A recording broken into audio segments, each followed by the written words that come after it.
welcome to the Sister Circle portion of the Sankofa Ancestor Shrine. This year, we are going through the Sacred Woman book in a different way. In the previous 2 years, we went through the gateways.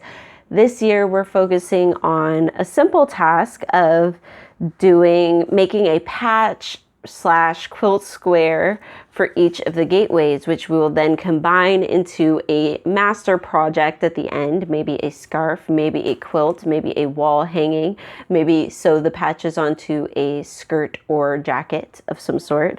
So this was my gateway 1. We've seen this one before, Sacred Womb. Gateway 2, Sacred Words. And finally, I was able to create a third patch. It took me a long time to finally decide on something, to finally find the pieces for it. It's a little hard lately because we can't just run out to the craft store or run over to a friend or, end up with things that I might normally not have, and that can inspire me. So I had come up with this plan to have a carrot in the earth. And at first I tried to use a pair of shorts of my son's from when he was 2 months old, and it just didn't work out. It just looked so dingy and ugly. And I was like, this already has like very muted colors. So I'm really hoping I can make it at least pretty, even if it's very symbolic, and a little more plain than the other two for sure. Not as much beadwork or anything. I got this patch from a neighbor who was making masks, and she happened to make me some, and this piece of fabric was caught up in the masks. So I was like, this can be used for the blue sky. Let me see if I can lift up this is my spiritual planner. You can get these pages to plan your quilt. The 2020 spiritual planner is free. The PDF is free on ritualready.com. The link is always in the bio. And so you can get the planner, or you can buy the actual planner. We're almost halfway through the year. No, we're not. I mean, we're a little over it. It's almost May. So it's still a purchase that can be made, and the front parts used for whatever you'd like. But I made, this was last month, and then I had made this, and I couldn't find the right orange. At first I was like, I don't have orange. Finally, I found that orange for the pants. It just didn't translate well. It just didn't. And so then I finally was able to just put this together and actually create it, and it actually turned out decent for what it was. I'm just happy I made something. None of my other ideas seemed to be coming to fruition. I didn't seem to be able to make them into the right thing when I was trying to put it into a square. I'm still a beginner, so it just doesn't surprise me that I wasn't able to complete all my fantastical ideas. Maybe another time, maybe when we do this again, some future year. So at any rate, I'm going to leave this one as it is. Maybe in the future I'll add some roots or something, but I'm actually I like it. I like its plainness. I like the little crooked carrot made of kente, and I like the really pretty, almost like poppy flowers, red little flowers blowing in the sky up top. So I'm happy I got that done.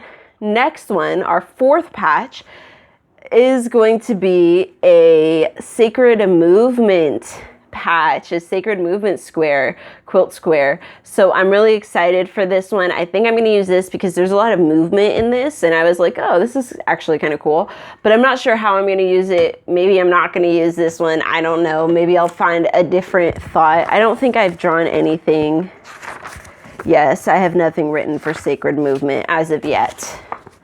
But we're going to get some inspiration. The color for Sacred Movement is orange, which is a really dynamic color. And of course, the color I just spent all that time obsessing about to give myself a damn carrot.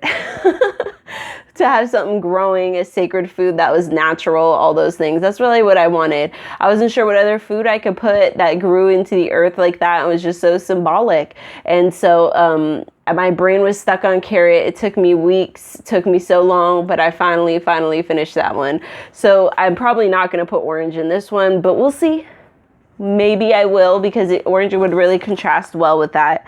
Let's go to page 184 in your book if you're on it. And the elements for sacred movement are earth and air, which makes sense. You're really grounded with your feet. You're making all that contact with the rhythm.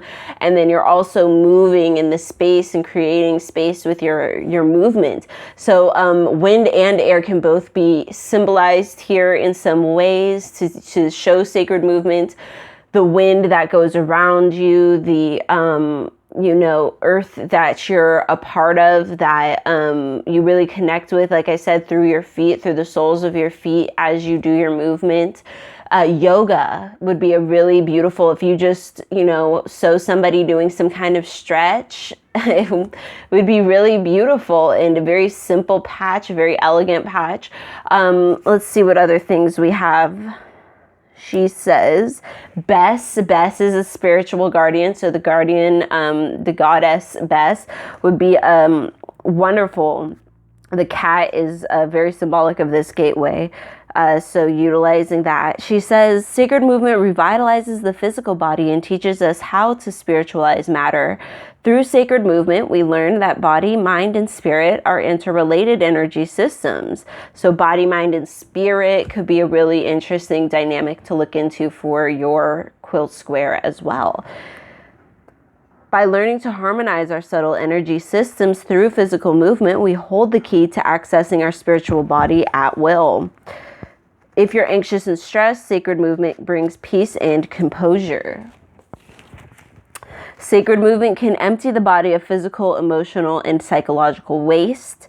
Fluid sacred movement creates harmony and flexibility in mind, body, and spirit. Sacred movement allows you to ground yourself and transcend yourself by permitting the body to become the bridge between heaven and earth. So that was really beautiful too. So a lot of thoughts there that, there could be the heaven and earth aspects, the use of a movement to, express the self, to release stress, to release worry. The movement is the number one way I allow myself to release worry and put faith into the current situation.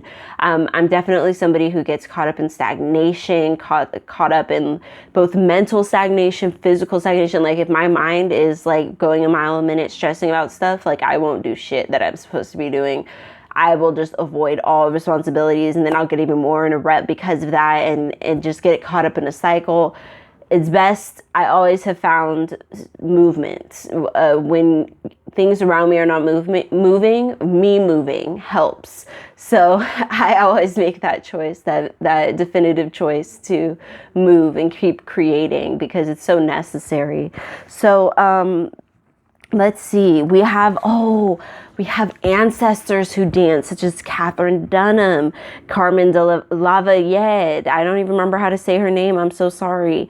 We have Debbie Allen, Judith Jameson, Queen Esther. We have so many people who are dancers, Beyonce, okay, who honors sacred movement, or who utilize the power of sacred movement and inspires other people, right? We have, there's just so many different types of dance in the Black community and Black culture that it's like we don't even just have to focus on yoga. We can focus on twerking. We can focus on, what are those other types of dances called? We totally had a session where we talked about it. It's the dancing that they do.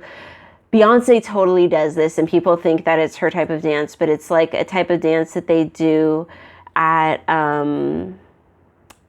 like the band. The band does it at events. I'm totally blanking.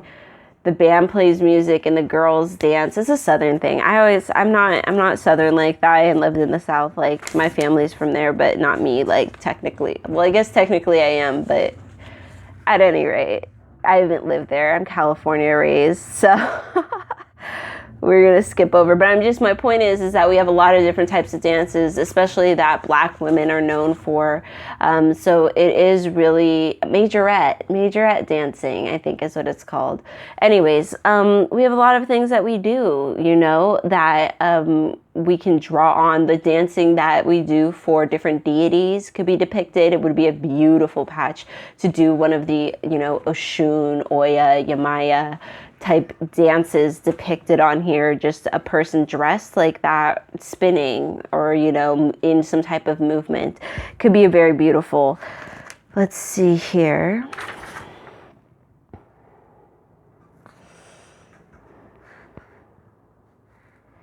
She mentions ginkgo, hibiscus, dandelion. These are really wonderful.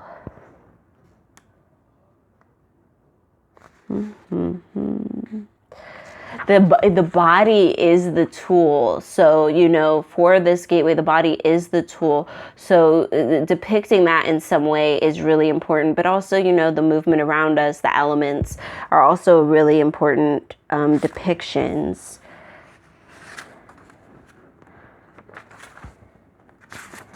It was dance that healed me.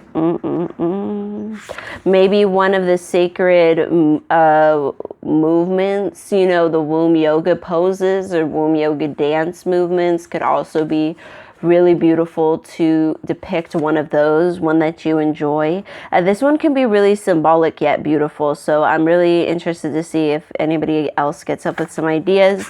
And of course, I'll be trying to upload some examples and practice for everybody else, because I'm going to hopefully get this one done in the next week or two so that we can be really caught up and back on top of making this project.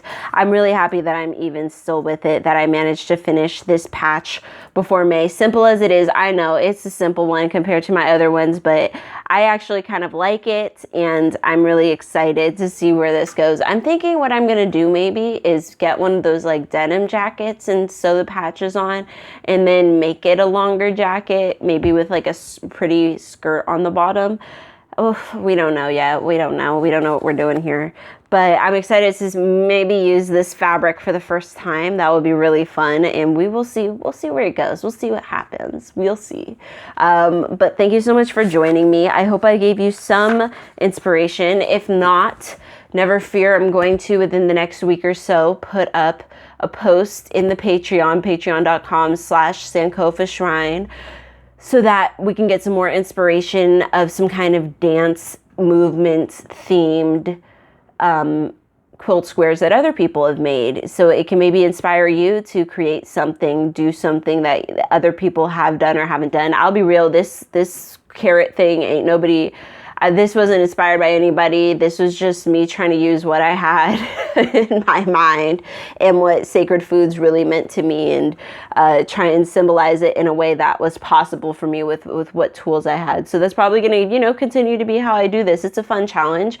I hope you're still following along with it. I hope somebody eventually makes a you know, Senab Freedom Project too, so other people will enjoy, you know, the expression of yourself through the gateways and what the gateways mean to you with your own abilities of artistic experience and value, I guess. All right. So thank you so much for joining me. May your ancestors and spirit guides be with you at every crossroads. And I'll see you back for the Sister Circle in just a couple weeks to talk about our sacred movement squares.